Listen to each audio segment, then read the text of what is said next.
Okay, so good morning. So we're starting the Chassidus class in the morning. So just a brief intro about the concept of Chassidus. Is anyone here first time studying Chassidus before?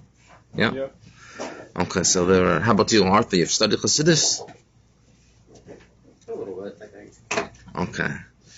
So just before we go further, there's one Torah, but the Torah is divided into many different sections. Let's call it aspects of the Torah. When was the Torah given? How long ago? 3,336 years, I think. Baruch Hashem. So over 3,300 years ago, this is basic things of Judaism, that Hashem gave the Torah to the Jewish people by Yetzias Mitzrayim, the exodus of Egypt, and there was a mass revelation. And there were millions of people, 600,000 men between the age of 20 and 60 years old, but you can count the women and the children, and it's a few million people. They all got the Torah. Now, when the Torah was given, there were different sections of the Torah, right? There's what we read every single week in Shul. We start right after Simchas Torah, Shabbos Bereishis. We start a little bit on Simchas Torah, but then the next week is Shabbos Bereishis, which we're going to be doing soon. And that goes all the way the whole year to the next Simchas Torah. And that's called the Torah Shebiksav, the written Torah. The written Torah. That basically 5 books of Moses or Chumash. And then you have commentary on the written Torah. In other words, to explain it more. For example, if you have the mitzvah in the written Torah to put on tefillin, or to sanctify the moon each month, how are you supposed to do that? What does it mean to sanctify the moon? How are you supposed to put on tefillin? What would that mean? If it says it should be a sign between your eyes, what would that mean? You had some people, groups of Yidden, and they would put actually tefillin between their eyes. They're called tzedukim. And they would put it, in other words, there was no commentary. They didn't believe that there was an additional part of the Torah was given. Now we know that besides the written Torah, there was something called Torah Shebal Peh. Does anyone know what the word Bal Peh means? What does it mean? Spoken? Yeah, Peh means mouth. There was an oral part of the Torah. There was a part of the Torah which explained the written part of the Torah. So when it says to put on tefillin, you know what tefillin means, that you have to put it actually not between your eyes, you have to put it over your head. And all the different black and welcome, and should be different straps, and I can go into every single mitzvah. Besides the written part of the Torah, which has the mitzvahs and the history of the Jewish people, you need an explanation. If I could give an example, learning the written part of the Torah without the Torah Shebal Peh is very similar to like reading headlines of a newspaper. You read headlines, it says this and that, but you have no articles explaining what's inside the contents. You really don't understand it. So you need a Torah Shebal Peh. Now, Torah Shebal Peh, like you said, spoken was really spoken. And so, why do we have Torah Shebal Peh, which is written down, and when did it become written down? You know, the history, it's about a couple thousand years ago. The great sages realized that the Torah Shebal Peh was being forgotten. Anyone here played the game telephone when they were a child? How do you play the game telephone? You tell a message to him, and then when you keep telling somebody a message to somebody else, eventually what happens to it? It loses it, people forget, and there's he said this and he said that, and we saw that it was being forgotten. So the first sefer where Torah Shebal Peh became written was called the Mishnah. We're going to be studying that soon after we daven. For some people, we're doing it for the first time.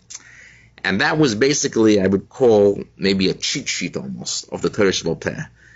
Anyone here remember when you were in school, sometimes you have a test, you write down notes, you write down, I'm not advocating cheating and everything, but some people, they can't take a whole textbook with them, so one of the ways, they write down little signs, and from those words, they know exactly what's going to, the content behind what they need to get by. And that was good for a generation. But what happened after that, right? People didn't understand the cheat sheet, the Mishnah. Rabbi Yehuda Nasi compiled it. There were 6 orders to it, which are called tractates or sedorim in Hebrew. And eventually, from these, they talk about everything from Pesach, how to do Passover and Shabbos, and the laws of damages, and agriculture, and laws about in Israel, things called Shemitah and Yovel, and how to harvest and tithing. Everything you can imagine is in there. But what happened? People couldn't understand the Mishnah. They couldn't remember from the little notes what the Mishnah was. So about a generation later, what happened? This is,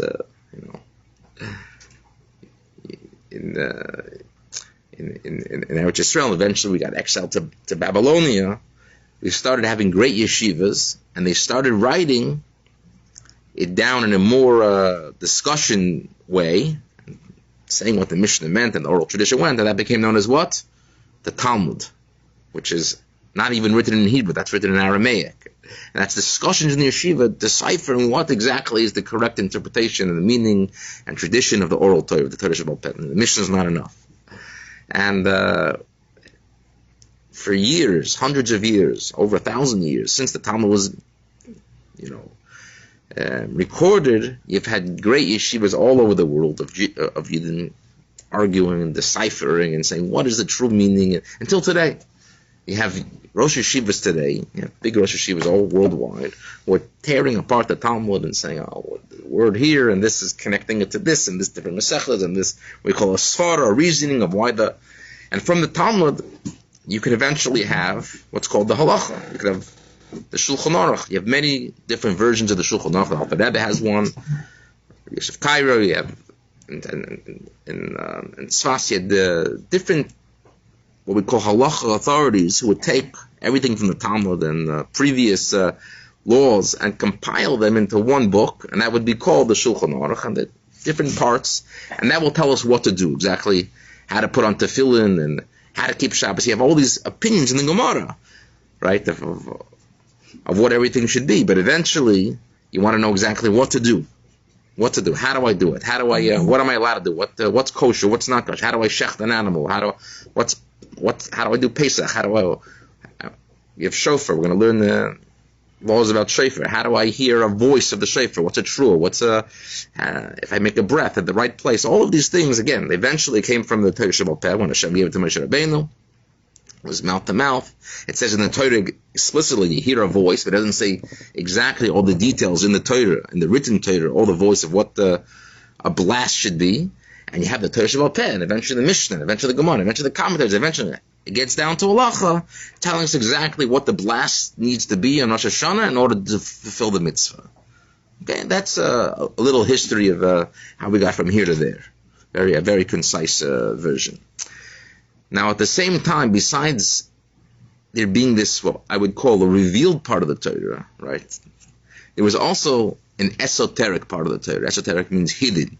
There was a concealed part of the Torah which was given as well. That was given when? Anyone know? When was the concealed part of the Torah given? The esoteric? When was that first given? When did Hashem give it? Don't be shy, you can answer it.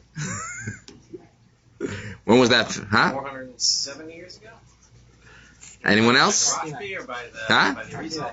Correct. It was given say it louder. Har Sinai. Not Sinai. It was given Not to everybody. Maisha got pretty Satire, but the rest of us didn't, right? It was given, it wasn't revealed. It was given, it wasn't received. That's what So we'll get into that. Very good. It's revealed, yeah. The esoteric part of the Torah was given the exact same time as the revealed part of the Torah.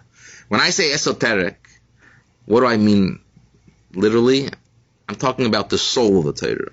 What's your neshama? Your soul. What's elokus? What's godliness? What's the meaning of our mitzvahs? In other words, we're learning about shofar. You're going to hear the blast of the shofar. What's that going to affect? How's that going to affect your soul? How's that going to affect, we're starting this Maimar on the day. We're learning about the worlds and this revelation of Malchus and the higher worlds and the angels. Angels get it and the souls get it. These are things which are, again, not physical. Or let me ask you just a general question. How do we know if something is physical, or how do we know if something is spiritual? How do you know if something is physical? What's the definition of gashmis, of physicality? And then we'll understand what the difference between what the Torah Shebaal Peh and the Torah Sheb'Ksav and how it's coming down into halacha. What's that talking about? And what is Kabbalah? What's Chassidus speaking about? General question. Don't be shy. How do you know if something is physical? It has a gvul. It has an You can end. experience it with the five senses. Ah, very good. Heard what he said? Something which is physical is something which I could touch, taste, hear, smell, feel. That makes it physical. If it's not, right, it doesn't mean it doesn't exist. In other words, just because something is not in my senses, I can't say it doesn't exist. They tell the story about a fisherman. Ever heard the Mexican fisherman? He was a peninsula somewhere out there, and he was fishing, and he spent like 2 weeks. He had a goal. He wanted to define what is the smallest fish in this peninsula. So he spends like 2 weeks, 14 days, and he had nets, and they were about 1.5 inches. And he gets fish which are a foot and 2 feet and half a foot, and big fish and little bit. And the end he concludes, the smallest fish that there are in the peninsula are 1.5 inches, but there's nothing that exists less than 1.5 inches. You understand? Is that correct or not correct? Is that a good conclusion or not a good conclusion? What do you say? In other words, his holes in the net are 1.5 inches. It's not a good conclusion. Why? Because anything that was smaller than the holes in the net would have slipped right through. He didn't get it. He didn't get it. In other words, his antennas, his receptacles couldn't pick up. But to say it doesn't exist, that's a fallacy. That's not true. You can't define truth based on what I could perceive. You have to sometimes realize that there's something which exists even though my five senses don't get it. So then we come to this other part of the Torah, which you said correctly, that was given also at Har Sinai, which is called a few different names, Kabbalah, esoteric. That was the secret of the Torah. That was what is going on to the soul, the spirituality, the meaning of the mitzvahs. And for thousands of years, right, over 1,000 years I would say, till like you said, about 400 years ago, give or take, there's different stages in it. Who would study the Kabbalah? Who would study the secrets? Who would study the soul of the Torah, the meaning of the mitzvahs, the meaning of the worlds, the meaning of the souls, the meaning of creation? Which kind of Yidden which kind of Jewish people would study these secret parts of the Torah? Anyone know? Very restricted. Very restricted, reserved. Over 40 that had... Finished the Gemara 7 times, and it wasn't for everybody. It wasn't for everybody. Yet, as we said before, starting with Arizal, again, there were many different stages, right? He said, this wisdom, it's time to start revealing it. And he started revealing it in a way to a group of disciples, Arizal in Sfas area, and a generation later came the Baal Shem Tov, a very, very lofty soul who was the founder of the Hasidic movement, and he had his also group of somewhat 60 disciples, and started teaching these ideas slowly in a way where we don't want to make them only exclusive for what we call the Yechida Segula, only special people, but we want to teach them and imbue them into our life. A generation later was the Maggid of Mezrich, and then you had the Alter Rebbe, whose Maimir we're learning today, right? And he took it one step further, and he said, I want to take these ideas and put them in a way of Chabad. What's the acronym Chabad stand for? What's Chabad? Chochmah Bina Das. Chochmah Bina Das, in a way of intellectual where I could get a point of it and grasp details to it and actually connect it and really understand these things in a way where they resonate with myself. So that came a generation later, 2 generations later. Then you had 6 Rebbeim after the Alter Rebbe until our current Rebbe, who would take these ideas and each time explain it a little bit more, and our Rebbe is making it applicable to the generation. This is one of the concepts of Hasidism, that every generation has a Rebbe. Anyone know what the acronym for Rebbe stands for? What's Rebbe? Reish Beis Yud? Reish B'nai Yisrael. A Rosh B'nai Yisrael. That every generation has a Rebbe, a Rosh B'nai Yisrael, who's there like a... Head of the nation. Yeah. And he has to tend to the flock, and he has to give each generation what they need. This is a concept, again, when I say of Hasidism, I don't mean this was invented by the Baal Shem Tov. I don't mean this was invented by the Arizal. This is a concept which was given the same time when the Torah was given.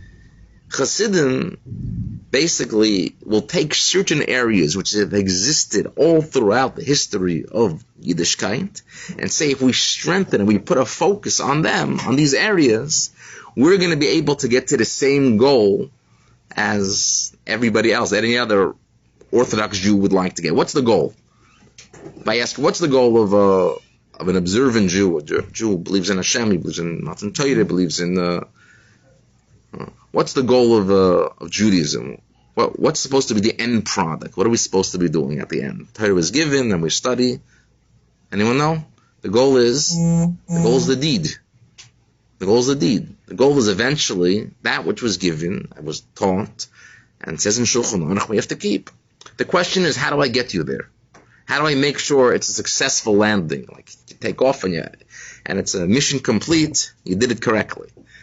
So Hasidism will focus on many different aspects, but they're really aspects and really concepts which were given when the Torah was given originally. It's not like Hasidism, the Baal Shem Tov came up with new things. That's what I want to bring out there. They're ideas that if we focus on them, we'll eventually get to we'll get to the same goal. So one of them is a Rebbe, and each Rebbe with Rosh Bnei Israel, we focus on our connection with him, will teach us Chassidus, will teach us ideas, give us instructions in life, and teach us how to connect our neshamas to Hashem, and eventually we'll be inspired, eventually we'll want to do the same thing. If you look at the Shulchan Aruch, whether somebody's a Sephardi, an Ashkenazi, a Chassid, different types of Chassidim, I would say 99% or more is pretty much the same Shulchan Aruch, the same code of Jewish law. Slight details here and there, different minhagim, different things we do a little bit different, but it's the same tefillin, it's the same Shabbos, the same kosher. And so the goal is, how do I get you there? Okay. So you have the Alter Rebbe, and he was the first one to bring it into a way of understanding, wisdom, understanding, and really connecting it to you. And seven Rebbeim in total who explained it more until our current Rebbe. And that deals with the esoteric part. So I guess there's a famous question the Alter Rebbe asks, founder of Chabad, is why, if this is such a high, lofty revelation of Torah, right? Why is it that the later generations, starting with the Alter Rebbe and going 6 generations later, why are they revealing it to our generations? I mean, look at our generations now. Look at the people in the later generation. A lot of them aren't observant yet. A lot of them maybe not be inspired. The way it goes in Yiddishkeit, Judaism, is that the earlier you go back, the more holy, the more inspired the generations were. So shouldn't the earlier generations be the one getting this lofty ideas of Chassidus? Why our generations? No? What do you think? Hear the question? Like if it's more needed. Huh? Because we're so low, we need a big dosage of Positivity. Positivity. So that's one of the main answers. In other words, previous generations, because they were on a higher level, they were closer to the giving of Torah, they didn't need so much of an inspiration. When you go later on, and we're further away from Matan Torah, it's hard to eventually get to the goal of keeping mitzvahs in Torah. So therefore, we need anything, any type of boost, which will give us any type of a Rebbe is a revelation of godliness, a revelation of Elokus. It's like a person down here. He's a flesh and blood, just like everyone else, but he is such a conduit. He's so nullified. He could take the truth of the Torah the way it is above and bring it down in a way, and especially these ideas, and show you godliness down here in a physical way, kind of dressed in physicality, but the same godliness, the Torah b'Shamayim, what it's called, Torah in heaven. So that's why, there we go. That's why we, in generally, didn't need it as much. But the Alter Rebbe, all the Rebbeim afterwards saw with their Ruach HaKodesh, with the divine inspiration, they saw that the generation needs it, and they started revealing it in a way. It's large. Our Rebbe eventually was big on translating in different languages. Eventually, Hasidus got translated into Braille and blind people. He wanted that every single person in the world should have a taste of Hasidus. And if you have Hasidus and you're learning it daily, then what happens? The whole day is different. The way you act, you start your day learning about godliness and your soul and the meaning of the mitzvahs. The davening is different. And then when you learn Gemara and you learn about halacha, Hasidim will learn Hasidus correctly, the way they appreciate mitzvahs. And I would say few goals of Chassidus, of learning Chassidus. What should be the outcome? We said keeping Torah mitzvahs, that's for sure the goal. But a few specific things I would say is Avas Hashem, to love Torah, Avas Yisrael. If you're learning Chassidut, you're really going to see that they're the same thing. A Torah, a Jew, and Hashem, they're the same thing. And this is going to give you a love and a thirst to want to do your mitzvahs the best you can. So this is just a brief intro on Chassidus. Well, we have, I think, like 3 or 4 minutes left, so why not just start the first few lines, and then Hashem will continue. So the verse tells us, Ani l'deidi v'deidi li, which is a verse in Shir HaShirim, I am to my beloved is to me, Rosh Tevis Elul. These are the acronym for the month of Chodesh Elul, right? There's a pasuk, as I said, in Shir HaShirim, there's 2 psukim in truth. One is Ani l'deidi v'deidi li, and one is Deidi li v'ani loi. He is to me, and I am to him. Right? Ani goes on the Jew. So when it says Ani l'deidi, I am to my beloved, and it says v'deidi li afterwards, what we're saying over here is I am to Hashem. In other words, there's a concept called Isirusa de latata, arousal from below. If you want to have a connection between above and below, there's 2 ways. Either I could go up to him, or he could come down to me. So Ani l'deidi, which we're going to say is going on Rosh Tevis Elul, Chodesh Elul, represents a relationship where bottom comes to above, a Jew goes to Hashem, where we initiate it, right? As opposed to the Deidi li ani loi, he initiates to me and I go to him. Does anyone know what month that happens in? What month does he wake us up? And then after that, as a result of the waking up, we go to him. Tishrei? Tishrei is still Tshuva. Try again. Nisan. Very good. Nisan, it says, Yidden were in the Mem Tes Shari Tum, the 49 gates of impurity, and we were completely bare of any mitzvahs and any merits, and therefore we needed him to take us out of everything. It says also Rosh Hashanah and Kippur. Rosh Hashanah and Kippur, we get a potent revelation, but it's still associated with Tshuva. It's still Bali Tshuva. You're saying it came only after us? Nisan, in other words, from the fact that we started in Elul, it's still us continuing what we did. The Ani l'deidi goes all the way to Chodesh, all the way to Yom Kippur. In fact, the Bach says on this, Ani l'deidi v'deidi li, if you take the 4 last letters of the word Ani l'deidi v'deidi li, it's Yud, Yud, Yud, Yud. 10 times 4 is what? 40. Why do you have 40? Because there's 40 days between Rosh Chodesh Elul until Yom Kippur, which were days of Rachmim back then, when Hashem forgave the Jewish people. And just like they were Yom Tovim, they were auspicious times for forgiveness then, so too right now. So it's still connected with Elul, Tishrei. There is a potent revelation, but in Nisan, that's really when he totally wakes us up and initiates. Is it more potent?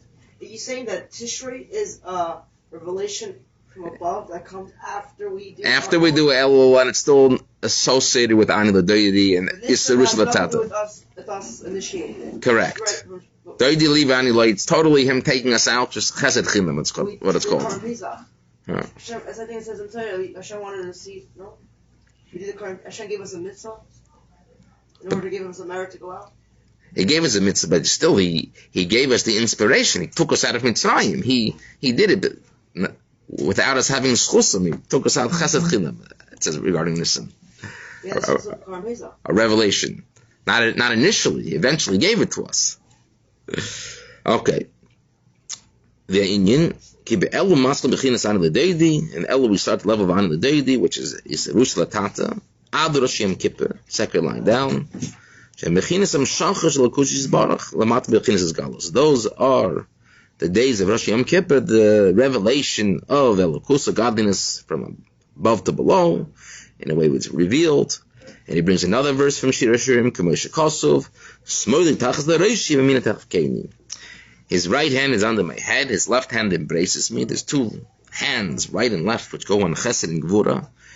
Right, the right, and again, it's more associated with embracing. Shem Rosh Yom Kippurim, the first 10 days of the year of Tishrei, Hu Bechinas Smoili. That's the left. That's Gevura. That's holding back. That's restraint. Bechinas Yira. That's the time when Hashem's Malchus, His kingdomship, is revealed, and because of that, it gives us a boost to want to connect to Him in a way of authority, of kingdomship. In other words, how could somebody do mitzvahs without a king? So in order for there to be a king, you have to first have a melech, someone to do the mitzvahs for. So that's, again, we're running out of time, so we'll have to really wrap up now because I want to be late for davening. But the point of the Maimer, what we're going to say, is that there are different types of revelations which come down in Tishrei. And Elul, you're going to get a boost, really, as you go through this, to internalize and make sure that the revelations that you get should last you the whole entire year. All right, have a wonderful davening. God willing, we'll start at 9:45 to be continued. Thank you. My pleasure. Yeshiva Torah Ohr of North Miami Beach.